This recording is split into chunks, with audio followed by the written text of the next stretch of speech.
The Lord be with you. And with your spirit. A reading from the Holy Gospel according to St. Luke. Glory to you, Lord.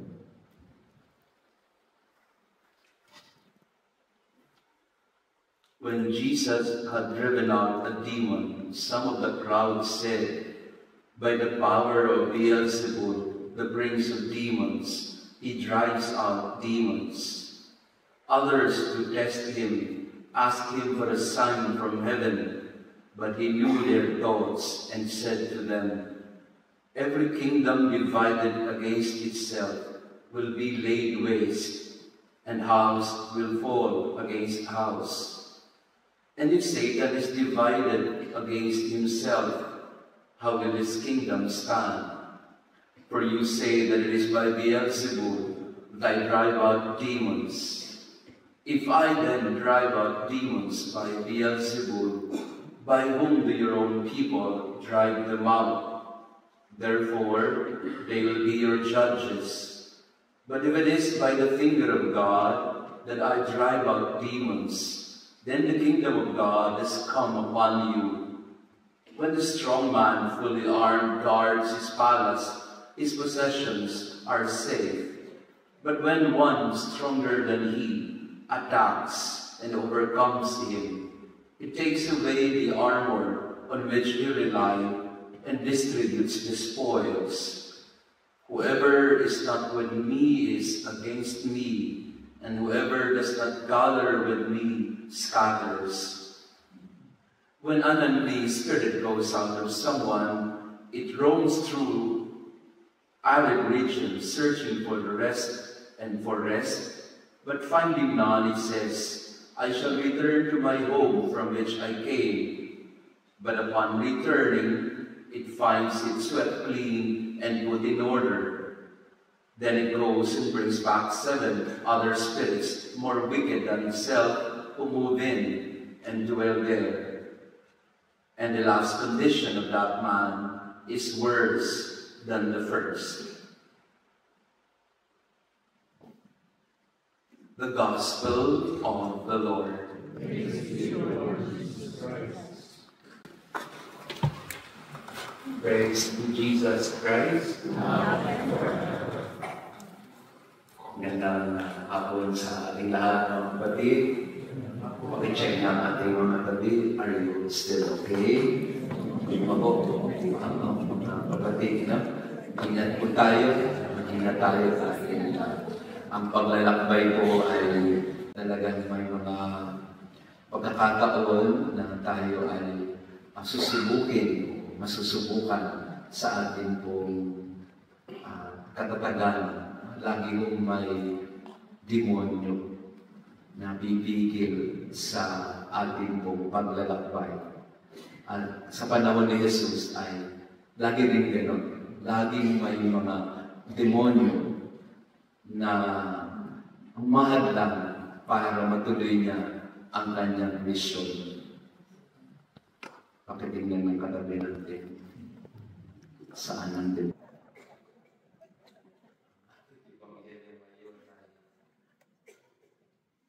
Ikaw, ng demonyo ka. Anak ka ng demonyo, you are the son of Beelzebul. Kaya ka nakapagpapagaling, kaya ka nakapagpapalayas ng mga demonyo kasi anak ka rin ni Beelzebul. Na si Beelzebul ang tinatawag nila. Kung may demonyo, siya ang pinaka-demonyo. Pwede bang pagnilayan natin muna yun? Doon muna tayo sa mga demonyo. Ano ba yung mga pumipigil sa atin para tayo ay lubusang makasunod sa Panginoon?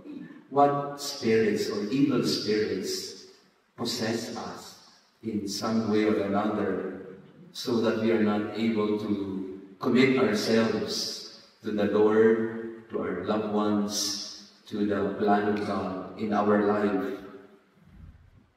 At dahil na may demonyo, may pagkakahati-hati. Kasi yan ang kayang gawin ng demonyo. Kaya nga ang tawag sa kanya ay Diablo. Diablo comes from the Greek diabolos. Dia, which is center, bolos is to be thrown. Ang Diablo, ang gusto niyang gawin ay maitapong ka mula sa gitna at maitapong ka palayo sa gitna. So a devil or a Diablo, his main reason for existence is to divide you, to take you out of the center, to separate you from each other, to scatter. Kaya nga sabi ni Jesus ay, if you do not gather with me, you will scatter. If you are ruled by the Diablo, the Diabolos in your life, you will be thrown away from grace and you get divided as a family. At ang warning sa atin ng Panginoon, every kingdom divided against itself will fall, will be laid waste, and house will fall against house. In simple terms, paghati ang pamilya, giba ang bahanan, sira ang lahat. Yun ang nangyari kay Santa Rita de Casia. Alam niyo rin ang kwento ni Santa Rita, kaya tayo nandito ngayon. She's considered as the patron saint of the impossible things or impossible causes. Dahil si Santa Rita hindi pinalad sa asawa. She wanted to be a nun or religious, but she was forced to marry a man she did not really like, she did not really want to be a husband, to be her husband. And then she was prevailed upon by her family because as you were listening to the guy at that time, it was really just, the women were not really given much voice. So she was forced into marriage, but she obeyed. She obeyed her family for the sake of peace. Ang problema, napaka-violent ng kanyang asawa. Santa Rita's husband was abusive. And she suffered for a very long time. Naghirap na gusto sa Santa Rita. Pero sa gitna ng lahat ng iyon, tiniis niya, ng pagtitiis niya. Hanggang sa dumating ang punto na unti-unti na sa kanyang kadadasal, parang sa taon ni kadadasal, unti-unti lang nagbabago yung kanyang asawa. Na yung kanyang asawa nagkaroon ng pagbabago. Kaya hindi mo imposible ang pagbabago. Pwedeng magbago. Pagkasabi sa katabi mo, pwedeng magbago. Pwede tayo magbago. And this is the thread, again, I'd like to repeat that. Ako, malinaw na malinaw ang thread ng ating pilgrimage, conversion. Nagsimula tayo ng conversion. Ngayon, conversion na naman. Dahil ang kasama ni Santa Rita ay bagamat inabuso siya verbally, violently, and physically, nagkaroon ng change. Pero nang nagbabago na unti-unti yung asawa niya, pinatay naman. Kasi maraming kaaway. So, pinatay ang asawa niya. Yung dalawang anak nila, nagbalak ipagiganti yung kanilang tatay because it was really a violent world that she was living in.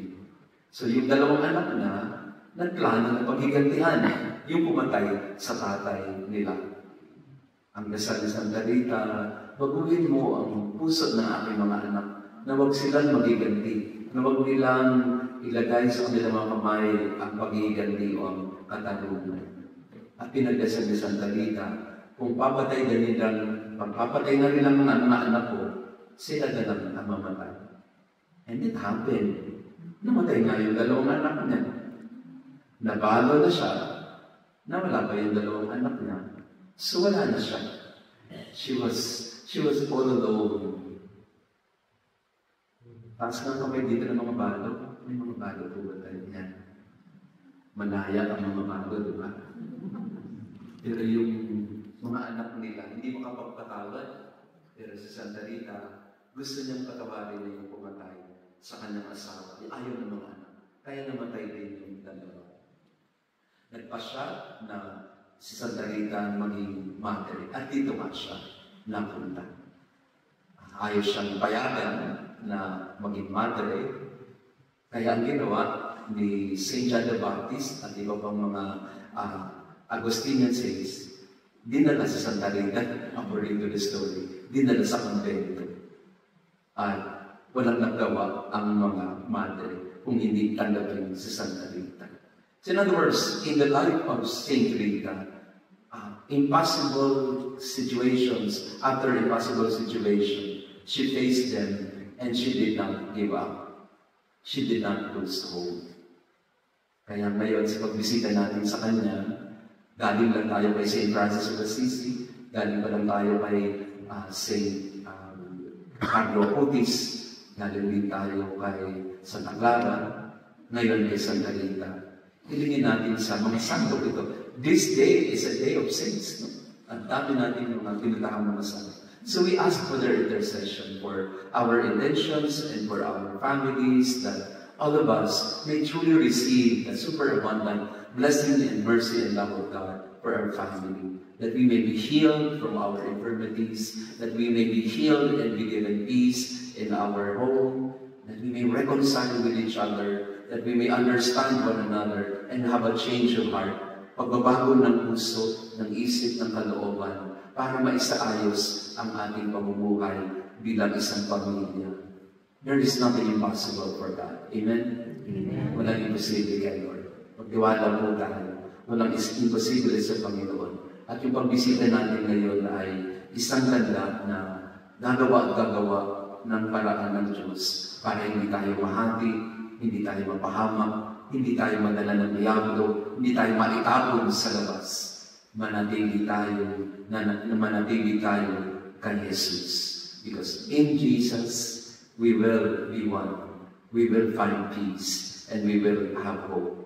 But without Jesus in our family, in our life, we will be divided, we will scatter, and evil spirits will rule our lives. Let this pilgrimage be a moment for us to experience the invitation of Jesus. Cling to me, gather with me, and you will find peace. That's the message of St. Francis, peace.